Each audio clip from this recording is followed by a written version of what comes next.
பொள்ளாச்சி பாலியல் வல்லுறவு வழக்கில் அளிக்கப்பட்டிருக்கிற தீர்ப்பு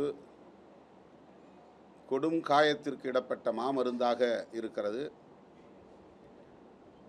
இதுபோன்ற பாலியல் கூட்டு வன்புணர்வு என்பது இனி தமிழகத்தில் மட்டுமல்ல இந்தியாவில் எங்கும் நடந்தேறக்கூடாது என்கிற ஒரு அச்சுறுத்தலை தருவதாக இந்த தீர்ப்பு அமைந்திருக்கிறது. இதனை மனப்பூர்வமாக விடுதலை சிறுத்தைகள் கட்சி வரவேற்கிறது.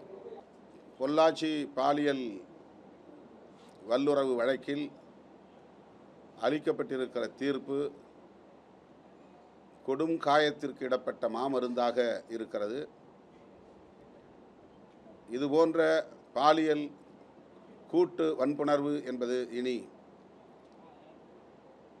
தமிழகத்தில் மட்டுமல்ல இந்தியாவில் எங்கும் நடந்தேறக்கூடாது என்கிற ஒரு அச்சுறுத்தலை தருவதாக இந்த தீர்ப்பு அமைந்திருக்கிறது. இதனை மனப்பூர்வமாக விடுதலை சிறுத்தைகள் கட்சி வரவேற்கிறது.